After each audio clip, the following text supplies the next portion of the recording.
RRevves.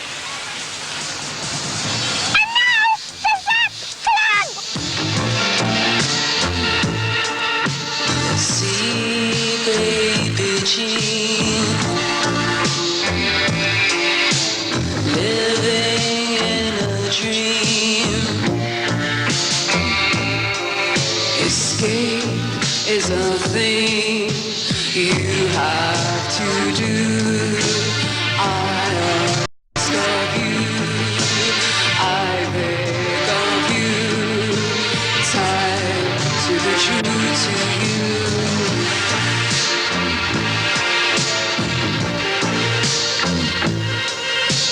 She was a pretty girl. She shimmered in a neon world party.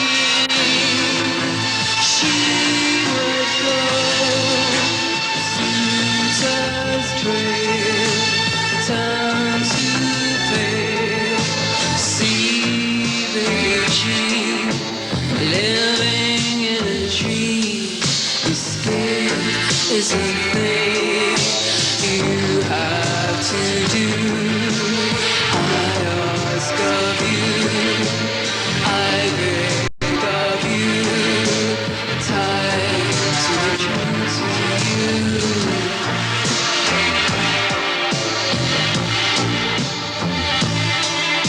Sweet 16, a baby born, a baby born, a baby girl.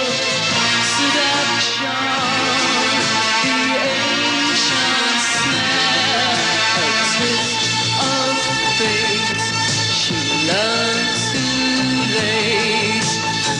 People suddenly started realising that music wasn't just for the superstars and superheroes, and what the Zap Club was really about, saying we really want everybody to come along and enjoy performers who aren't performers like on television, they're just people like you and me.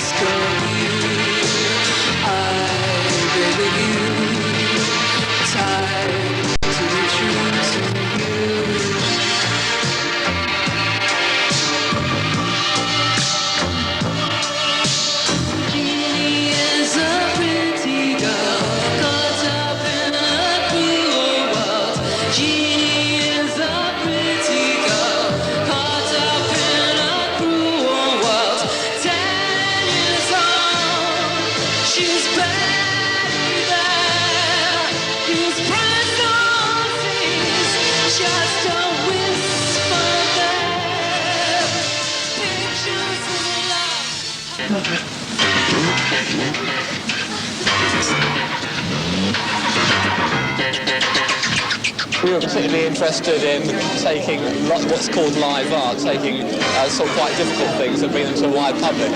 So we said, well, we'll put on new, interesting, unusual types of performance, mix them in with entertainment that we knew people would want to see and hadn't seen before, and put it into one venue, which is here. We put on everything. Nothing is a challenge to us. We put everything on, so as wide as possible, but it must be accessible. When they come here, they might be confronted by something that they're expecting, like the cabaret, and then find a really interesting poet or a very interesting dancer or a whole new area of performance they never dreamt of. Brighton's a lot of people, very cosmopolitan town, lots of influences from the art colleges, from universities, lots of from cabaret to pop to punk. Seaside and the fact that there are lots of young people does help the place a lot. But I mean, I know the Zap Club and lots of other places are springing out of the place. I think there's a definite new wave of interest and excitement that maybe Brighton will be the centre of. To be in England in the summertime with my love. Her what Princess Diana is wearing, what Nancy Reagan and Mrs. Gorbachev are wearing. Now we tell you what young people here in the south are wearing, in Brighton at least, where a fashion show has been arranged to raise funds for the starving people of Ethiopia. Andy Webb was at today's rehearsal for the Yum Yum fashion show. Far from the exclusive salons of Paris, London and New York, this is fashion Brighton style. Haute couture for low life. None of these outfits would be out of place either on the street or here in the dimly lit nightclub where the rehearsals were held. The fashion show itself on Sunday brings together the work of 15 local designers. Some of them established with shops in the town, others just starting out. The whole venture, which should raise several £100s for the Bob Geldof Fashion Aid Fund, has been organised by members of Brighton Zap Club. The locally based tightrope dance company perform a series of specially written numbers loosely on the theme of food, like a mini mock ballet in an Italian restaurant.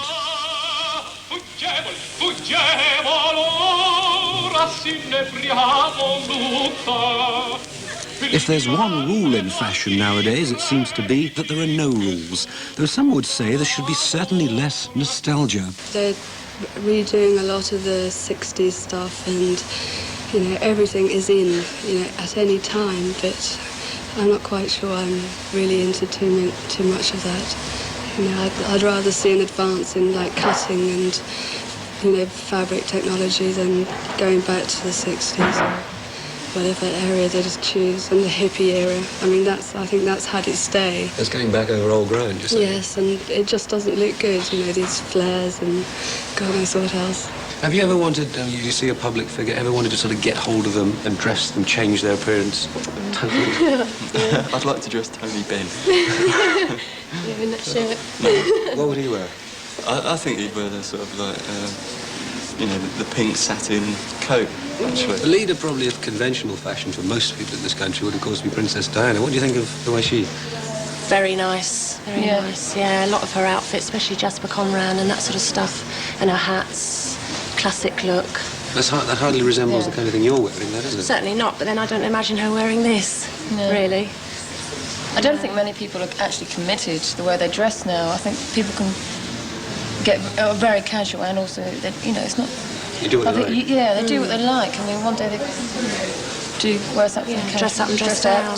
That's right. Fashion provides an outlet for creativity and self-expression, which is why some people find it difficult to be confronted in the street with people looking weird and wonderful. What they're actually seeing is an artist presenting themselves artistically.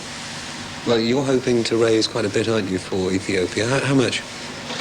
On this occasion, at the Pavilion Theatre, we hope to raise about £500. We'd like to extend that. We'd like to take the show elsewhere. We hope to take it to Eastbourne and to various venues along the south coast. And we'd also like to take it to London, because the show itself is quite a spectacular, because of the dance that's involved and the mixed medium. There is a lot to see, there's a lot to enjoy, even if you're not even interested in fashion. Appropriately enough, a dozen local restaurants have all paid towards the cost of staging the event, which is a way of having fun in a worthwhile cause. Of entertainers, comedians, jugglers, whatever. And I suppose it seems really quite appropriate that where they're going to be playing is in a tent, a big top, down there.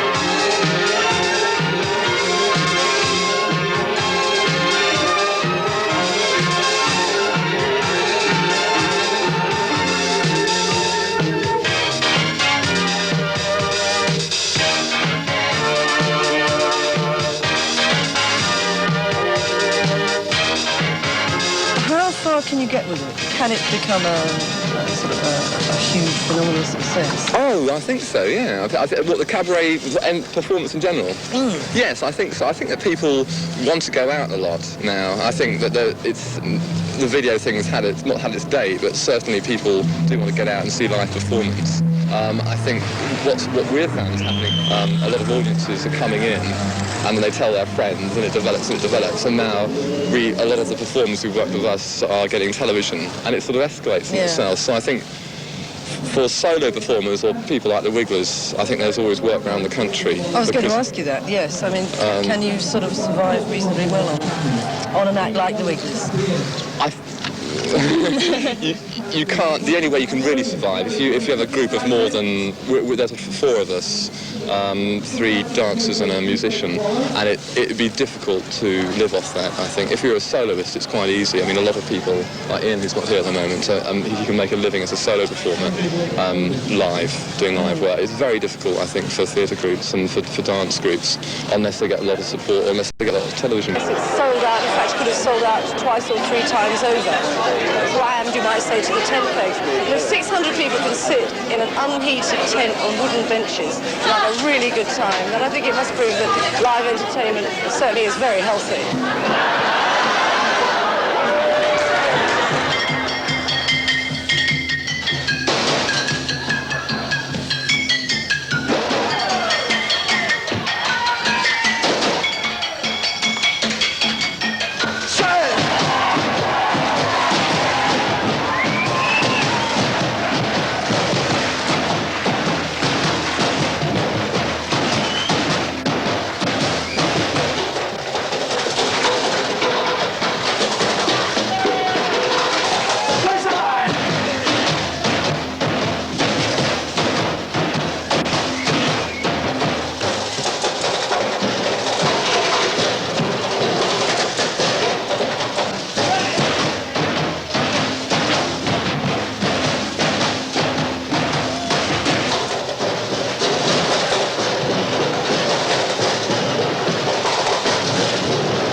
Revelation that surfers do it standing up.